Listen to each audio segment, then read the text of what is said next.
Hallelujah.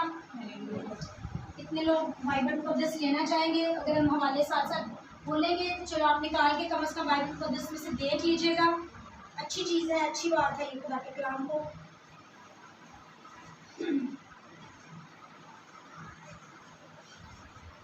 Praise God।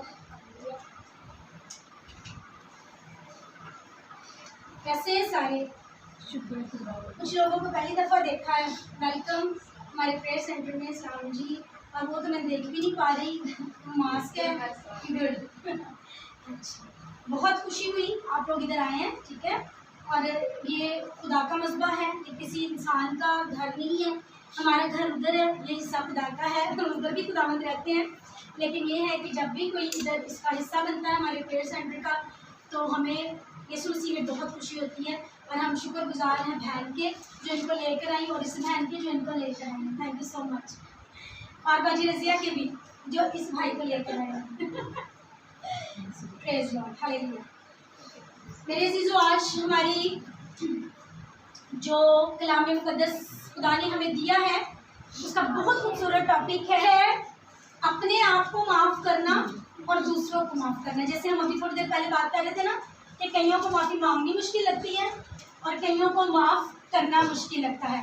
तो आज हमने देखना है कि औखी चीज़ केड़ी, माफ़ी मांगनी या माफ़ करना। अच्छा, मेरी पंजाबी पे आपको हंसी भी आती है।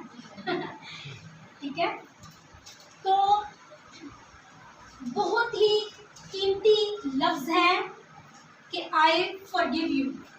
आई फॉरगिव यू का क्या मतलब है कि मैंने तुम्हें माफ़ किया। और ये लफ्ज़ किसने बोले हैं? ये कौन बोलता था? यीशु।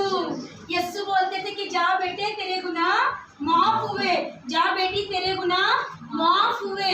और इस माफ़ी की कीमत को सबसे ज़्यादा कौन जानता है? यीशु ने कहा जिसके ज़्यादा गुनाह हुए वो ज़्यादा कीमत को जानता है। जिसके ज़्यादा गुनाह थे और उसको ज़्यादा गुनाह माफ़ हुए तो वो ज़्यादा कीमत को जानता है। समझ आई है? जिस शख्स ने गुनाह में ज़िंदगी गुजारी हो और जिसने इतने गुनाह ना किए हों, वो क्या कहता है? अपने आप को रास्तबाज समझने वाला कहता है कि ये वाला फलाना बंदा बहुत ज़्यादा गुनहगार है। लेकिन मसीह यीशु उस गुनहगार को बरकत भी उतनी ज़्यादा देते हैं। क्योंकि जब आपके सामने मरियम मैगदलीनी ने आकर यीशु मसीह के पाँव धोए, ऐसे ही था ना, अपने आंसुओं से उसके पाँव धोए, अपने बालों से उसके पाँव को पोंछा, तो वहाँ पर क्या हुआ? वहाँ पर शागिर्दों ने एतराज़ किया। जिसके घर में यीशु खाना खाने गए उसने एतराज़ किया कि देखो ये नबी है, उसको ये नहीं पता कि ये एक गुनहगार औरत है और ये इसके पाँव को कैसे छू सकती है। तो यीशु मसीह ने वहाँ पर बहुत खूबसूरत मिसाल दी कि एक बंदे के ऊपर 50 दिनार कर्ज था और एक के ऊपर 100 कर्ज था। तो मालिक जो था जिसने उनको कर्ज दिया था, दोनों का कर्ज उसने माफ़ कर दिया। तो यीशु मसीह कहते हैं ज़्यादा खुश कौन हुआ? तो उन्होंने कहा कि जिस पर ज़्यादा कर्ज था वो खुश हो गया, जिन्होंने मेरा तो ये उतर गया। तो यीशु कहते हैं ऐसे ही जिसके ज़्यादा गुनाह हैं वो ज़्यादा बरकत पाता है। उसको जब माफ़ी मिलती है तो उसकी कीमत को ज़्यादा जानता है। उसको पता चलता है कि हाँ ये मेरे लिए किया गया है, कि मुझे माफ़ किया गया है। और आपको पता है कि यीशु मसीह ने जब ये हमारे गुनाह माफ़ किए हैं तो कैसे माफ़ किए हैं? सिर्फ उन्होंने मुंह से कहा कि जा मरियम तेरे गुनाह माफ़ हुए, जा एली तेरे गुनाह माफ़ हुए, क्या ना सिर्फ मुंह से कहा, बल्कि इस मुआफ़ी के लिए यीशु ने अपना खून का एक एक कतरा बहाया है। बच्चों, एक एक कतरा जो उनकी बॉडी के अंदर था, यीशु ने क्या किया कि वो बहा कर हमें ये मुआफ़ी दी है ताकि हम अपने गुनाहों से आज़ाद हो जाएं। और कहते कीमत को जानो। शायद साहब जब भी कलाम लेते हैं तो कहते थे कीमत को जानो कि तुम किस तरह बचे और तुम किस तरह आज़ाद किए गए। उस कीमत को जानो। ये कीमत कोई छोटी कीमत नहीं है। ये कैद को वो समझ सकता है जिन परिंदों को हमने किसी पिंजरे में बंद किया हो, और जब हम पिंजरा खोलकर उनको यूं उड़ाते हैं तो जो खुशी उनको मिलती है उन्हीं को पता होता है कि ये कौन सी खुशी हमें इस वक्त मिली है। आज़ादी की खुशी वही जानता है, आज़ादी की कदर वो जानता है जो पहले कैद में रह चुका है। यीशु ने हमें आज़ाद किया है। हालेलुया। कितने आज़ाद हैं। कोई ना कोई किसी न किसी जकड़ में कोई ना कोई होता है। कौन कहता है कि मैं मसीह में आज़ाद हूँ? किस किस को यीशु ने आज़ाद किया? भाइयों वाले पोर्शन में किसी को आज़ाद कीजिए। हाँ जी, जरा हाथ ऊंचा है। Praise the lord. यीशु ने हमें आज़ाद किया है। यीशु ने हमें किस चीज़ से आज़ाद किया है? बहुत सी ऐसी बेड़ियां हैं, बहुत सी ऐसी जकड़े हैं जो हम समझते हैं कि हम तोड़ नहीं सकते, जो हमारे इर्द गिर्द बंधी हुई हैं, जिनमें हम बंधे हुए थे। लेकिन प्रेज द लॉर्ड कि उसने सलीब पर अपनी जान देकर हमें आज़ाद किया है। और अभी भी कई लोग सच्चाई को नहीं जानते, और मसीह फरमाता है सच्चाई को जानो तो सच्चाई तुम्हें आज़ाद करेगी। और सच्चाई क्या है? यीशु कहते हैं राह, हक और जिंदगी मैं हूँ, यानी कि सच्चाई मैं हूँ। जो मुझे जानेगा वो आज़ाद होगा। Praise the Lord, hallelujah, hallelujah. मेरे अजीजों, मैं पिछले दिनों भी बात कर रही थी अपनी फैमिली से कि जब किसी की डेथ होती है, जब कोई फौत हो जाता है, तो हम उसके फ्यूनरल पर जाते हैं। और वहाँ पर जाकर जब हम बैठते हैं, सारी बहनें या जो मर्द हजरात हैं वो साइड पे बैठते हैं, तो हम उस वक्त क्या जो मरा है उसकी बुराई करते हैं? क्या करते हैं?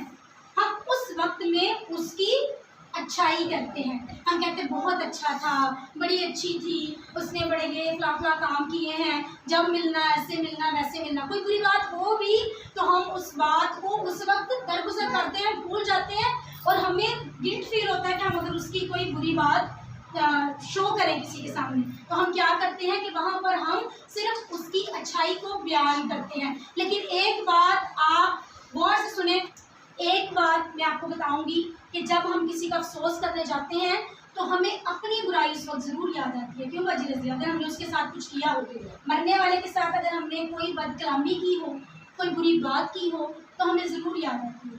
मैं पिछले दिनों ये बात कर रही थी कि मेरे बड़े अजीज़ बहुत प्यारे कोई रिश्ते में थे, और उनकी फौत होने से कुछ दिन पहले मैंने गुस्से में बात नहीं की, जस्ट मैंने उनको मजाक में कोई ऐसी बात की जिसकी वजह से वो बहुत ज़्यादा संजीदा हो गई, और कुछ दिनों के बाद उनकी डेथ हो गई।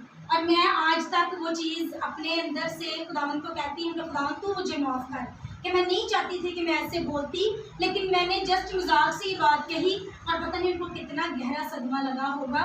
तो वाकई ही जब कोई फौत हो जाता है तो फिर हमें अपने आप से याद आता है कि हमने उनके साथ क्या सलूक किया या किस तरह की बात की। कभी कभी हमारे अपनी मेरी मदर इन लॉ थी, मेरी सास थी, वो आती, बहुत प्यार हम आपस में करते थे, लेकिन कभी कभी तल्ख कलामी हो जाती किसी बात से। और अब मैं जब इन चीज़ों को सोचती तो मैं कहती काश वो जिंदा होते, काश अब वो जिंदा होते तो ये सारी चीज़ें पीछे को जाती और हम सब कुछ सही कर देते। लेकिन जब कोई मर जाता है कुछ भी उसके बाद सही नहीं होता। इट मीन्स कि माफ़ करना या माफ़ी देना सिर्फ उस वक्त तक है जब तक हम जिंदा हैं। जब तक हम जिंदा हैं हम माफ़ कर भी सकते हैं और माफ़ी मांग भी सकते हैं। कलाम मुक़द्दस इस बारे में क्या फरमाता है? मत्ती की अंजील उसका 6वां बाब और उसकी 14 से 15 आयत, शायद सब हमारे लिए पढ़ेगा। 14 और 15 आयत। इसलिए कि अगर तुम आदमियों के कसूर माफ़ करोगे तो तुम्हारा आसमानी बाप भी तुमको माफ़ करेगा, और अगर तुम आदमियों के कसूर माफ़ ना करोगे तो तुम्हारा बाप भी तुम्हारे कसूर माफ़ ना करेगा। आमीन। बाइबल क्या कह रही है कि अगर तुम माफ़ करोगे आदमियों के कसूर, यानी अपने साथ रहने वालों के कसूर माफ़ करोगे, तो तुम्हारा आसमानी बाप तुम्हें माफ़ करेगा। इट मीन्स कि उन्होंने तो हमें सुना दिया फैसला, ये जीसस ने कहा अगर तुम किसी को माफ़ नहीं करोगे तो फिर तुम कैसे खुदा से माफ़ी पाओगे? ऐसे ही है ना, बड़ा कठोर दिल कर लेते हैं हम लोग, बड़े सख्त हो जाते हैं अपने मामलात में। हम कहते हैं नहीं अब ख़त्म, अब इसके बाद कोई गुंजाइश नहीं, अब इसके बाद कोई गुंजाइश नहीं। अगर ये लफ्ज़ खुदा कहे हमारे बारे में तो कैसा होगा कि अब इसके बाद कोई गुंजाइश नहीं, अब तूने ये गलती कर दी है, अब ये संभल नहीं सकती, अब ये ठीक नहीं हो सकती, अब मैं तुझे माफ़ नहीं करूँगा। अगर ऐसा होना शुरू हो जाए तो क्या होगा? मुश्किल हो जाएगी ना बहुत बड़ी मुश्किल हो जाएगी। जिस बादशाह को उसने हमारे लिए तैयार किया है फिर तो कोई भी वहाँ पर आसानी से नहीं जा सकेगा। ये एक माफ़ी ही तो है जिसका दरवाज़ा हर वक्त खुला है। ये जो सल्वेशन है ना, जो निजात का काम हुआ यीशु का, ये हुआ ही माफ़ी देने के लिए है। Praise Lord. खुदा ने कितना बड़ा मंसूबा बनाया कि अगर मैं कह दूं कि बस अब लाइन लग गई है, अब इसके बाद कुछ नहीं होगा, मैं तुझे माफ़ी नहीं करना, तो फिर कैसा होगा? फिर तो कोई खुदा के घर में दाखिल ना हो सकेगा, फिर तो कोई हमेशा की ज़िंदगी ना पा सकेगा। इसीलिए यीशु मसीह नासरी को भेजा गया। खुदा खुद इंसान बन के दुनिया में आया और इतना बड़ा सल्वेशन का काम किया कि वो सूली पे चढ़ गया। क्यों? ताकि मैं और आप माफी पाकर हमेशा की जिंदगी पाए। क्या ये छोटा काम है? ये छोटी बात है कि तुम माफ ना करोगे तो फिर तुम्हें भी माफ नहीं किया जाएगा। इस कुछ भी किसी के हवाले से सोचने से पहले हमने ये चीज याद रखनी है, ये चीज याद रखनी है। हालेलुया। हॉलीवुड का एक सिंगर है और कुछ दिन पहले हम लोग ना, मैं कुछ क्लिप्स देख रही थी और उसमें मेरी नज़र पड़ी और मैंने फिर उसको 2-3 दफ़ा देखा। हालांकि वो वर्शिप नहीं गा रहा था, वो गाने गा रहा था। उसके रंगीन बाल थे, गिटार बजा रहा था। क्यों मैंने उसको 2-3 दफ़ा देखा, मेरी बात गौर से सुनी। लेकिन जब वो गा रहा था तो सामने लोग बड़ा हल्ला गुल्ला कर रहे थे, शोर कर रहे थे और एंजॉय कर रहे थे अपनी तरफ से। और वहाँ पर 3, 4, 5, 6, 7, 8 लोग ऐसे मरते गए। उसी कंसर्ट में 8 लोग मरे उसी टाइम और उसके सामने उनकी लाशों को उठाकर लेकर जा रहे हैं। वो गाता जा रहा है, वो गाता जा रहा है कि बाकी भीड़ को तो मैं खुश करूँ। क्या उस टाइम जब वो 8 लोग मरे या 8 लोगों की जान गई, क्या वो तौबा की सिचुएशन में थे? क्या वो इस हालत में थे कि वो तैयार थे जाने के लिए? समटाइम्स एक्सीडेंटल डेथ होती है। क्या हम घर से दुआ करके माफ़ी मांग के तौबा करके निकलते हैं? कोई पता नहीं वापस क्या बनना है। मेरी अपनी सगी बहन के साथ ऐसा हुआ। मैं आपको बड़ी दफ़ा बताया कि वो घर से ड्यूटी पर गई, वापस आ रही थी और जब वापस आई है तो वो ख़त्म थी, अपने बच्चों को मिल नहीं सकी क्योंकि एक्सीडेंट हो गया रास्ते में। क्या वो तौबा की हालत में थी? मैं नहीं जानती। लेकिन अफसोस कि पता नहीं वो कहाँ गए होंगे। हम तो रात को भी इबादत करके नहीं सोते, खुदावंद से बात करके नहीं सोते। हम तो रात को भी अपने पूरे दिन की थैंक्स गिविंग या माफ़ी मांगकर समटाइम्स नहीं सोते। वैसे अभी हम तो रूटीन में ऐसे करते हैं, लेकिन पहले लाइफ ऐसी थी, कभी कर ली कभी ना की। हाँ, और हमें नहीं पता कि रात के किस पहर में हमने अपनी अमानत खुदावंद को देनी है, अपनी सांस वापस लौटानी है। तो क्या हम उस तैयारी के साथ सोते हैं? कोई पता नहीं है आपको कि वक्त कब और कैसा हो। पास्टर मोनिका है कनाडा की, तो वो कहती है कि मुझे रात के 2:30 बजे एक फ़ोन आया कि फ़लाँ हॉस्पिटल में एक औरत है और वो कैंसर से की मरीज़ा है और वो बहुत सीरियस कंडीशन में है। आप जाओ, और यीशु ने कहा कि जाकर उसको मेरे बारे में बताओ कि वो बिल्कुल एंड स्टेज पे है और आप जाकर उसको कहो और वो तौबा करे और वो माफ़ी मांगे और क्या होगा कि मैं उसको कबूल करूँगा। यीशु को फिक्र है, यीशु को फिक्र है, वो सबकी फिक्र करता है। ये मेरी अपनी लाइफ में हुआ, मैं आपको बताती हूँ। और उसके बाद पास्टर मोनिका कहती कि मैं गई और मैंने उसको कहा कि यीशु आपको प्यार करते हैं, यीशु ने आपकी खातिर अपनी जान दी है, यीशु ने अपना सब कुछ। एक इंसान के पास क्या होता है? सबसे ज़्यादा फिक्र हम किस चीज़ की करते हैं? अपने आप की और अपनी जान। यीशु ने वो तक भी दे दी, तो वो आपको प्यार करता है, वो आपको बचाना चाहता है। क्या आप यीशु को अपना शख्सी में जाते हिंदा कबूल करते हैं? तो उस औरत ने कहा नहीं, उसने कहा नहीं मैं नहीं करती। और कहते हैं कि वो औरत कोमा में थी, रात के 2:30 बजे सिर्फ थोड़ी देर उसको होश आई थी और यीशु मसीह होशो हवास में ही चाहते थे कि वो मुझे कबूल करें। लेकिन खुदावंद के साथ बातचीत अपने होशो हवास में की जाती है। उसने कहा कि मैं नहीं कबूल करती। 3 दफ़ा उसको दावत दी गई लेकिन उसने कबूल ना की और थोड़ी देर के बाद वो कोमा में चले गए। कोमा के दौरान ही उसकी डेथ हो गई। उसको मौका नहीं मिला कि वो तौबा करके खुदावंद के पास जाए। उसको मौका नहीं मिला कि वो माफ़ करती या माफ़ी देती। जब भी कोई डेथ बेड पे होता है या कोई बीमार होता है और आपको उसके लिए दुआ करने के लिए कहा जाता है, तो प्लीज़ आप ये दुआ भी साथ कीजिए कि खुदावंद ये आप में रहे, ये आपके पास आए, इसके गुनाहों को माफ़ करें और इसको माफ़ करने की तौफीक दें। बाज़ औक़ात सिर्फ हम एक बात पे फोकस करते हैं कि इसके गुनाह माफ़ हो जाए। हम ये नहीं कहते कि ये भी माफ़ करके जाए। समझ आ रही है? अब मैं कहूँगी इधर खड़े होके खुदावंद ने मेरे गुनाह माफ़ किए, खुदावंद ने मुझे क्लियर किया, खुदावंद ने मुझे पाक साफ किया, मैं एक बात कहूँगी। लेकिन क्या मैंने गुनाह माफ़ किए? गुनाह माफ़ करने से मुराद अगर मेरे साथ किसी ने कुछ बुराई की, मेरा दिल दुखाया, मेरा नुकसान किया, मेरे साथ कुछ बदी की, तो क्या मैंने यीशु की जैसा किया? हमने आज यही सीखना है, हमने आज यही देखना है। कुलसियों 3:13 में पढ़ती हूँ। कुलसियों 3:13। अगर किसी को दूसरे से शिकायत हो ये देखें, ये खुदा आपके लिए एक मैसेज दे रहे हैं।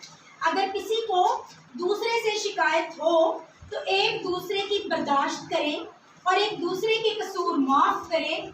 जैसे खुदावंद ने तुम्हारे कसूर माफ़ किए वैसे ही तुम भी करो। हालेलुया। जैसे खुदावंद ने तुम्हारे कसूर माफ़ किए वैसे ही तुम भी करो। और ये माफ़ी देना मेरे अजीज़ों हमारी रूह के बचने के लिए बहुत ज़्यादा ज़रूरी है, बहुत ज़्यादा इम्पॉर्टेंट है माफ़ी देना। आपको पता है जब हम किसी को माफ़ नहीं करते उसके नुकसान क्या होते हैं? हम डिप्रेशन में रहते हैं, हम टेंशन में रहते हैं, हम कुड़ते रहते हैं, हर वक्त गुस्से में रहते हैं, कुड़ते रहते हैं। और इसके साथ फिर हमारी जिस्मानी प्रॉब्लम्स भी शुरू होती हैं। क्या? हाई बीपी हो जाता है, फिर हमें अटैक भी हो सकता है। हाँ, ये जो हार्ट अटैक होता है, हाई बीपी होता है, शुगर होती है, फालिज होता है, ये सारी यही कंडीशन है जब हमें गुस्सा आता रहता है। और जब तक आप किसी को माफ़ नहीं करोगे आपके दिल में वो बात चलती रहेगी, खींच चलती रहेगी, गुस्सा आता रहेगा। इस वजह से रूहानी सिकनेस से बचने के लिए और जिस्मानी सिकनेस से बचने के लिए माफ़ करना बहुत ही ज़्यादा ज़रूरी है। रोमी लोग जो थे वो क्या करते थे कि वो किस तरह सज़ा देते थे? वो यानी कोई किसी को सज़ा देनी होती थी, वो किसी को बंद करते थे। अलीशा भाई आप सुन रहे हैं? किसी को बंद करते थे मतलब कैद में, और उसकी बैक पर, ये बिल्कुल हिस्ट्री में सही बात है, उसकी बैक पर वो मुर्दा शख्स को बांध देते थे, उसकी लाश को उसके कंधे में बैक के साथ बांध देते थे। अब जैसे जैसे लाश खराब होती थी उसके बैक्टीरियाज, उसके कीड़े जो थे वो लाश को खाते थे, उसके साथ साथ ही वो सही जो बदन था जिस बंदे को सजा मिली थी उसको भी खाना शुरू हो जाते थे। और कुछ ही दिनों में या कुछ ही घंटों में वो भी मर जाता था। जब वो गले सड़ लगती थी तो उस उधर का प्रोसेस शुरू हो जाता था, वो भी मर जाता था। ये जो नाराज़गी है ना, ये जो माफ़ ना करने वाली आदत है, ये हमें इसी तरह अंदर से खाती रहती है, खाती रहती है, खाती रहती है। कभी एक्सपीरियंस हुआ है आप लोगों को? तजर्बा हुआ जब गुस्सा आ रहा हो, हम किसी को कुछ नहीं कर पा रहे लेकिन अपना से बहुत कुछ बिगाड़ी जा रहे हैं, अंदर अंदर से जलते जाना, जलते रहना, कुड़ते रहना। खुदा सबके साथ हो। यीशु क्या चाहते हैं? कैसी ट्रेनिंग हमें देना चाहते हैं? कैसे हम अपने आप को ट्रेन कर सकते हैं? आज हम ये सीखेंगे। पता तो चल गया कि माफ करना है, एक दफ़ा मुश्किल है तो कैसे हम सीखेंगे? सबसे पहला जो चीज़ है, डिसाइड टू फॉरगिव। सबसे पहले इरादा कर ले कि मैंने माफ़ करना है। रात को सोने से पहले इरादा कर लो कि आज रात को मैं सारे माफ़ करके सो। कोई भी ऐसी लामनेटी मैंने साथ नहीं लगानी, कोई भी ऐसा मैंने बंदा अपने माइंड में नहीं रखना जिसको आज मैंने माफ़ नहीं किया हुआ और मैंने सोना है। सबसे पहले डिसाइड करें। जब कोई इंसान आपको बुरा कहता है तो उसकी जगह अपने आप को रख कर देखें। ठीक है, मैं अपनी छोटी बेटी को की मिसाल देती हूँ। चलो जी, मैं उसको कह रही हूँ कि आप ये बहुत करते हो, आप रखते हो, या आपको फिर आप फला कोई भी बात, लेकिन अपनी जगह पर उसको रख के उस सिचुएशन में देखना है कि वो किस सिचुएशन में गुस्सा कर रहा है, वो किस सिचुएशन में बोल रहा है, किस सिचुएशन में उसको परेशानी है। फिर आपको पता चलेगा कि उसकी कंडीशन जो है वो किस तरह की है। मैं आपको एक बात बताती हूँ। हाइडी बेकर एक औरत थी, ये अमेरिकन थी, अमेरिका की रहने वाली थी। क्या नाम था? Heidi baker. इनकी बहुत सारी टेस्टिमनीज आप यूट्यूब पे देख सकते हो और आप गूगल में सर्च भी कर सकते हो। इनका क्या था कि इनको विजन मिला था कि ये जाकर जिन लोगों के घर नहीं हैं, होमलेस लोगों को घर मुहैया करे या उनकी खिदमत करे। तो ये वहाँ से, अमेरिका से ये चली गई इंडोनेशिया और मलेशिया। वहाँ पर जाकर इन्होंने क्या काम शुरू किया कि ये बाहर जाती थी और देखती थी कि जो लोग होमलेस हैं, जिनके घर नहीं हैं, ये उनको अपने पास साथ लेकर आती थी और लाकर क्या करती थी कि उनको नहलाना धुलाना, उनको खाना देना और उनको अपने ही हाउस में रखना उधर उस जगह पर, और फिर उनके लिए जॉब का भी इंतज़ाम करना।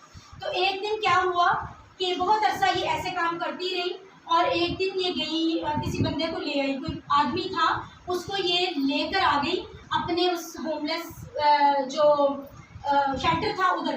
तो वहाँ पर शेल्टर में लाकर उसकी भी खिदमत की, उसको भी सारी फैसिलिटीज़ दी और जब वो भी उधर रहने लग गया तो फिर दोबारा निकली और लोगों को लाने के लिए। लेकिन उस आदमी ने क्या किया कि उस आदमी ने उसकी 12 साल की बेटी को मिसयूज़ किया, उसको उसने बेहुरमत कर दिया, 12 साल की बच्ची को, ठीक है। तो जब ये वापस आई वो आदमी वहाँ से भाग गया। जब ये कहती है कि मैं वापस आई तो मैंने अपनी बेटी को बहुत बुरी हालत में देखा और मैं बहुत रोई, बहुत मुझे गुस्सा आया, मुझे कोई समझ नहीं आई कि मैं क्या करूं। तो मैंने अपनी बेटी को लिया और हम लोग अमेरिका वापस चले गए और वहाँ पर जाकर मैं रहने लगी। कहती बहुत सारे साल मैं वहाँ पर रही, मैं दुआ करूँ मुझसे दुआ ना हो, मैं कोई काम करने लगूँ कोई खिदमत का काम ना मेरे से हो, मैं जितनी भी दुआ करूँ मुझे यूँ लगे कि यस्सु के और मेरे दरमियान में कोई खला है, कोई क्लाउड है, कोई बादल है जो मेरी दुआ उन तक नहीं पहुँचा रहा। अब सिचुएशन क्या थी?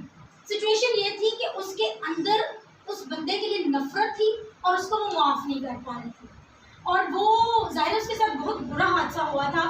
तो कहने लगी कि मुझे फिर दोबारा से उसी जगह पर इंडोनेशिया जाने का मौका मिला और मैंने दोबारा नहीं जाना चाहती थी, लेकिन फिर भी खुदा ने मुझे किसी काम के लिए वहाँ भेजा, मैं चली गई। कहती जिस दिन मैं वहाँ पहुँची मैं ऐसे रोड से जा रही थी और सेम वही बंदा मेरे सामने से आ रहा था। देखिए खुदा क्या चाहता था, खुदा उसको जवाब देना चाहता था कि बेटा तेरे दुआओं में क्या प्रॉब्लम आ रही है। तो वो बंदा सामने आ गया और कहती कि मैं उसके कदमों में गिरकर रोने लगी और मैं ज़ोरों के साथ रोई और बहुत ज़्यादा रोई और मैंने उसको कहा कि तू मुझे माफ़ कर दे और उसने कहा कि माफ़ी तो मुझे मांगनी चाहिए, इतने सालों से मैं तकलीफ़ में हूँ, इतने सालों से मैं परेशानी में हूँ कि मैंने इतना बड़ा गुनाह किया है तो माफ़ी तो मुझे मांगनी चाहिए। तो उसने कहा कि नहीं, मुझे भी तुझसे माफ़ी मांगनी है क्योंकि मैं तुझे माफ़ नहीं कर पाई और जितने साल में तुझे माफ़ नहीं कर पाई उतने साल मैं अपने खुदावन से दूर रही क्योंकि मेरे अंदर ना माफ़ करने की स्पिरिट जो थी वो काम करती थी और मुझे गुस्सा आता था और उसकी वजह से मैं दुआ सही से नहीं कर पाती थी और मेरा खुदा का ताल्लुक जो था वो ख़राब हो रहा था और मैं नहीं चाहती थी कि मेरा खुदावन मेरे से दूर हो। इसलिए मेरे खुदा ने देख के तुझे दोबारा से मेरे सामने भेजा। अब क्या हुआ, वो औरत को तो रिहाई मिली ही मिली, वो उस बंदे को भी रिहाई मिली जो इतने साल से इस गिल्ट में था कि मैंने ये गुनाह किया। खुदावन दोनों को माफ़ करना चाहते थे, खुदावन ने दोनों को ही आज़ाद कर दिया। खुदावन ने क्या किया, दोनों को आज़ाद कर दिया। Hallelujah, hallelujah, praise the Lord. दूसरी चीज़ है कि आप लोगों को अगर किसी से ज़्यादा गिला होता है या किसी पे गुस्सा आता है तो ज़्यादा एक्सपेक्ट करना, ज़्यादा क्या मैं तो कहती एक्सपेक्ट करना ही छोड़ो, क्योंकि कभी भी कोई भी इंसान हमारी एक्सपेक्टेशंस पे पूरा नहीं होता और ना ही हम किसी और की एक्सपेक्टेशंस पे पूरा उतर सकते हैं। जब मैं कहूँ कि मरियम जब आती है तो मरियम को मेरे लिए ये करना चाहिए, मरियम बहन आती है तो मरियम बहन को मेरे लिए ये लाना चाहिए, इसका मतलब मैं कुछ एक्सपेक्ट कर रही हूँ उनसे। अगर वो खाली हाथ आए या वो कुछ ना करें तो मैं कहूँगी इनको तो परवाह ही नहीं है। समझ आ रही है? अब मैं अपने घर में बीमार हूँ और मैं चाहती हूँ कि मेरे रिश्तेदार आके मेरी मदद भी करें, मेरी खिदमत भी करें और ये मैं चाह रही हूँ, लेकिन उनका ये दिल नहीं है कि वो आकर खिदमत करें या उनके पास टाइम नहीं है या उनको खुद खिदमत की ज़रूरत है या वो खुद बीमार है, तो ये मेरी एक्सपेक्टेशंस ऐसी होंगी जो उनको मेरी नज़र में बुरा बनाए। अगर हम एक्सपेक्ट नहीं करते, किसी से तवक्को नहीं रखते, तो मेरा नहीं ख्याल कि हम लोग ज़्यादा देर इस ग्रज में रह सकते। मत्ती 5 बाब की 7वीं आयत में हम देखेंगे, मुबारक है वो जो रहम दिल है क्योंकि उन पर रहम किया जाएगा। हालेलुया, मुबारक है वो जो रहम दिल है क्योंकि उन पर रहम किया जाएगा। और मत्ती 18 की 21 और 22 में पतरस यीशु के पास आता है, कहता है उस वक्त पतरस ने पास आकर उससे कहा, आए खुदावंद, अगर मेरा भाई मेरा गुनाह करता रहे तो मैं कितनी दफ़ा उसे माफ़ करूं, क्या 7 बार तक? यीशु ने उससे कहा, मैं तुझसे ये कहता हूँ कि 7 बार बल्कि 7 दफ़ा के भी 70 बार। अगर आपकी कोई एक दफ़ा गलती करता है उसको कितनी दफ़ा माफ़ करना है? 490 दफ़ा। 7 बार के 70 दफ़ा कितनी दफ़ा बनते हैं? 490 दफ़ा तो उसको माफ़ कर। हालेलुया, इतना बड़ा दिल किसका हो सकता है? यीशु का हो सकता है, वही कर सकते हैं ये। लेकिन वो चाहते हैं कि हम ऐसा करें, वो चाहते हैं कि हम ऐसा करें। Hallelujah, praise the lord, praise the lord. Yeshu Masih नासरी बहुत बहुत ज़्यादा मेहरबान खुदावंद है। हम पढ़ेंगे लूका की इंजील में से, लूका 17 बाब और उसकी 3री और 4थी आयत। और इससे पहले मैं एक बात आपको सबको बता दूं, आज याद रखते जाइएगा, जिसको बेटा आज़ाद करता है वो आज़ाद है। जिसको बेटा यानी यीशु आज़ाद करता है वो आज़ाद है। अपनी आज़ादी आपने यीशु से मांगनी है। ये लास्ट आयत है, इसको गौर से सुने। खबरदार रहो, अगर तेरा भाई गुनाह करे तो उसे मुलामत कर, अगर तौबा करे तो उसे मुआफ़ कर, और अगर वो एक दिन में 7 दफ़ा तेरा गुनाह करे और 7 दफ़ा तेरे पास फिर आकर कहे कि तौबा करता हूँ तो उसे मुआफ़ कर। हालेलुया। अगर कोई तेरा भाई तेरा गुनाह करे तो उसे माफ़ कर, अगर वो तौबा करे तो उसे माफ़ कर। कहता है गलती करे तो उसको मलामत कर, यानी उसको थोड़ा बहुत डांट, उसको पता हो कि मैंने गलती की है। अगर वो माफ़ी मांगे तो उसको माफ़ कर, और अगर वो 7 दफ़ा बार बार आके गलती करता जाए, माफ़ी मांगता जाए, तो फिर भी तू क्या करके उसको माफ़ कर। जब औरत को ऐन वक्त ज़िना के वक्त यीशु के पास लाए तो यीशु ने क्या कहा? यीशु अपनी उंगली से क्या लिख रहे थे कोई नहीं जानता, लेकिन खुदावंद उसके गुनाहों को माफ़ कर रहे थे। यीशु ने कहा सबसे पहला पत्थर वो मारे जिसने कोई गुनाह नहीं किया। यीशु लिख रहे थे आई फॉरगिव यू, यीशु उसको माफ़ कर चुके थे। और यीशु ने ऊपर मुँह करके कहा किधर गए सारे जड़े इल्ज़ाम लगाने से? ऐसे ही है ना, कहाँ गए वो सारे? उसने कहा खुदावंद को तो सारे चले गए, लेकिन उसने कहा तू भी जा, सलामती से जा, और मैं तेरे गुनाह माफ़ करता हूँ। लेकिन क्या शर्त क्या रखी? लेकिन मुझे आवाज़ नहीं आ रही। लेकिन वेरी गुड, लेकिन दोबारा गुनाह ना करना। गुनाहों की माफ़ी खुली है, लेकिन ये नहीं कि रोज कर लो और रोज रात को माफ़ी, रोज कर लो और रोज रात को माफ़ी, ऐसा हरगिज़ नहीं है। वो गीत है एक बारी कन्ना नु हथ ला ले तो बानी चंगी बार बार। जब हम एक चीज़ छोड़ते हैं, उससे माफ़ी मांगते हैं, और जब हम खुदा से माफ़ी मांग के और खुदा से तड़प के साथ अपने किसी चीज़ की अपनी लाइफ से कट करते हैं, तो फिर खुदावंद कहता है कि दोबारा गुनाह ना करना। और आज कलाम का जो निचोड़ है वो ये है कि आप और मैं आज़ाद हैं उन चक्रों से, उन बंधनों से जो इब्लीस ने हमारे इर्द गिर्द बांधे थे। लेकिन मेरे अजीजों, अगर आज शाम आप अनफॉरगिवनेस की स्पिरिट में हैं, आप ना माफ़ करने की स्पिरिट में हैं, तो आज अभी इसी वक्त मेरे साथ कहेंगे कि हमने सबके गुनाह माफ़ किए, हमने सबकी गलतियां माफ़ की, हमने सबको आज़ाद किया। अपने प्यारों को, अपने पड़ोसी को अपनी मानत प्यार करें। आपका पड़ोसी कौन है? जो आपके घर में सबसे पहले आपका शौहर, आपकी बीवी, आपकी बहन, आपका भाई, ठीक है, आपके बच्चे, आपके पेरेंट्स, ये सबसे पहले आपके पड़ोसी हैं। उसके बाद आपके मोहल्लेदार, आपके रिश्तेदार, they all are your neighbours. माफ़ करें उनको ताकि खुदावंद आपको भी माफ़ करे। माफ़ी मांगने में कभी देर नहीं करनी है। गुनाह माफ़ करने का इख्तियार सिर्फ खुदावंद को है। उसने कहा इब्ने आदम को आसमान से ये इख्तियार मिला है कि मैं तुम्हारे गुनाह माफ़ करूं, लेकिन छोटी छोटी लेकर चीज़ों को आपने बांधना लेना नहीं है, आपने माफ़ करना है और माफ़ी मांग लेनी है भाग के जाके, ताकि खुदावंद आपको कबूल करे, आप उसकी बादशाहत में हमेशा हमेशा तक उसके साथ रहें, आप ज़िंदगी पाएँ और कसरत की ज़िंदगी पाएँ। आमीन आमीन। खुदावंद इस कलाम के वसीले से आपको